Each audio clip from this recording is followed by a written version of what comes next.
बेटा है, उसके लिए दीपिका जी, हरजीत जी और पूरी टीम के लिए जोरदार तालियां बजाएं। महाभारत तो टीवी पे अभी लॉकडाउन में देखी है, सुनी भी है, कोई ना कोई कहानी सुनी है। एक बहुत ही महत्वपूर्ण श्लोक है उसका, यदा यदा हि धर्मस्य ग्लानिर्भवति भारत अभ्युत्थानम अधर्मस्य तदात्मनं सृजाम्यहम्। कृष्ण भगवान ने कहा था कि जब जब इस पृथ्वी पे, संसार पे अधर्म उगेगा और धर्म का विनाश होगा, तब तक मैं स्वरूप लूंगा। अब कलयुग ये काली प्रथम चरण है, कलयुग है, और कलयुग में हर आदमी में कहीं ना कहीं धर्म का विलोप हो रहा है, अधर्म आ रहा है, और उसी को डिफीट करने, उसी को पराजित करने के लिए दीपिका जी, इनकी टीम के रूप में लोग नए नए कार्य लेकर आ रहे हैं और किसी न किसी रूप से धर्म को वापस स्थापित करने का प्रयास कर रहे हैं। ये महाभारत की ही देन है।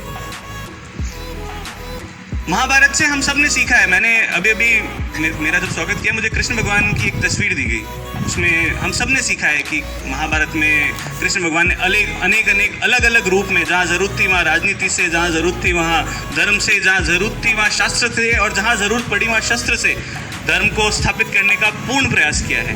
तो ये जो बर्ड फीडर और बर्ड हाउसेस हैं, ये इसी प्रकार के हमारे शस्त्र और शास्त्र हैं, जिससे हम कहीं ना कहीं धर्म को स्थापित करने का छोटा सा प्रयास कर रहे हैं। सभी के धर्म बहुत ही सुंदर होते हैं, चाहे मुस्लिम धर्म हो, चाहे सनातन धर्म हो, चाहे ईसाई धर्म हो, चाहे जैन धर्म हो। हर धर्म में हर चीज़ की महत्ता है।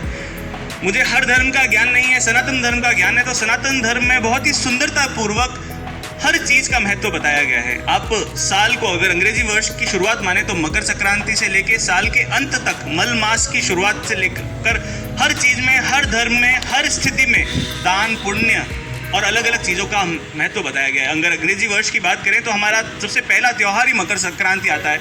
अलग अलग भागों में अलग अलग नाम से इसको लोहरी और नामों से मनाया जाता है, पर जब हम मकर संक्रांति की बात करते हैं, उसमें हमारा सबसे पहला ध्यान आता है दान का। महाभारत और मकर संक्रांति को अगर जोड़ा जाए तो भीष्म पितामह को इच्छा मृत्यु का वरदान था। तो भीष्म पितामह, जब महाभारत का रण लगभग समाप्त हो चुका था, भीष्म पितामह से पूछा गया कि महाराज, अब आप इच्छा मृत्यु तो है, महाभारत का युद्ध भी खत्म हो गया, अब आप इच्छा मृत्यु को स्वीकार कब करोगे? तो उन्होंने ये घोषणा की थी कि जिस दिन सूरज उत्तरायण में आएगा, मैं उस दिन मेरी देह त्यागूंगा।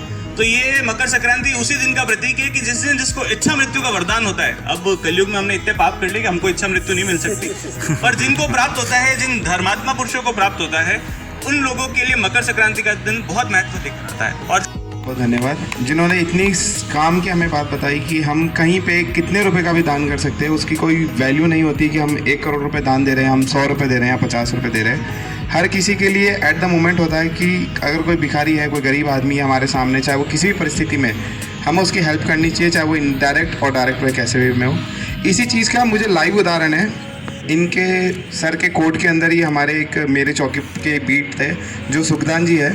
सर, मैं और सुखदान जी शाम को चाय पी रहे थे जब सर ने उनको फ़ोन करा कि लोहागल के अंदर कोई शायद सरकारी स्कूल थी जहाँ फर्नीचर देना था।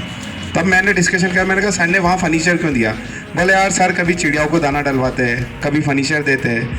तब दीपिका और मैं डिसाइड कर रहे थे आज से 5 दिन पहले कि यार किसको चीफ गेस्ट बुलाए, कौन ऐसा महानुभाव हो सकता है जो इस चीज़ को फील करता हो और जिसका हमें पूरा 110% श्योर हो कि वो इस चीज़ को दान के रूप में ही आके हमारे साथ में शेयर करेगा और हमारे लिए एक प्रोग्राम बहुत यादगार रहेगा। तब मैंने दीपिका को कहा, यार दीपिका, सर इस तरीके के एक्टिविटीज़ करते हैं। और लास्ट टाइम जब हमने 16 अगस्त को जब विक्रम सिंह खन्नावत जी की अगुवाई में जब हमने यहाँ पे ट्री प्लांटेशन करा था 1400 पेड़ों का, तब भी परिणय जोशी जी ने हमें कंट्रीब्यूशन दिया था। इनके लिए बहुत बहुत उस समय के लिए भी बहुत बहुत तारीफ। तब हम ये चीज़ शेयर नहीं कर पाए थे, लेकिन तब से लेकर आज तक हम इनका आभार व्यक्त नहीं कर पाए और आज हम इनके ऋणी हैं। तो इसी तरीके से परिणय जोशी जी हमारी ABC Ajmer biker club team और क्लिक हैप्पीनेस टीम के साथ में सहयोग अपना देते रहेंगे, इसी की हमारी मनोकामना है। धन्यवाद सर। बड़े शायर का, क्योंकि हम यहाँ पे स्थितियाँ बदलने का प्रयास कर रहे हैं, तो मिर्ज़ा गालिब का एक शेर है, उससे आप सब कहीं ना कहीं खुद को जोड़ने का प्रयास कीजिएगा। मत पूछ कि क्या हाल है मेरा तेरे आगे, मत पूछ कि क्या हाल है मेरा तेरे आगे, तू देख कि क्या रंग है तेरा मेरे आगे। इतनी परिस्थितियां बदलनी चाहिए कि आज से 5 साल बाद कोई दूसरा आपसे नज़र मिला के गए तो वो अपनी नज़रें झुकाए, आप अपनी नज़रें तान के सीना चौड़ा करके उससे कह सके कि मैंने तो दुनिया बदलने का प्रयास किया। धन्यवाद।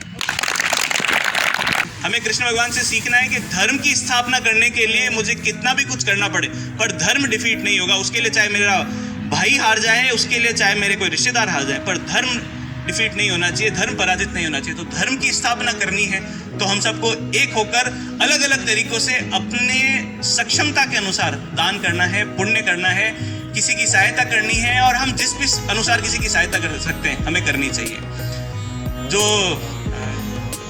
ये प्रैक्टिस कर रहे हैं कमांडर्स हैं, ये लोग परेड की और प्रैक्टिस कर रहे हैं, इन लोगों ने तालियां बजाई थी। तो अभी जब ये परेशान हुए थे तो इन्होंने तालियां भी एक सीक्वेंस में बजाई थी। तो एक ताली बजती है, उसकी आवाज़ सुनाई नहीं देती है। इन 20 जनों ने मिलके ताली बजाई तो सबको आवाज़ सुनाई दी और सबने उधर देखा कि ये लोग क्या कर रहे हैं। इनका इंडिकेशन तो ये था कि बस अब बंद करो, धूप लग रही है।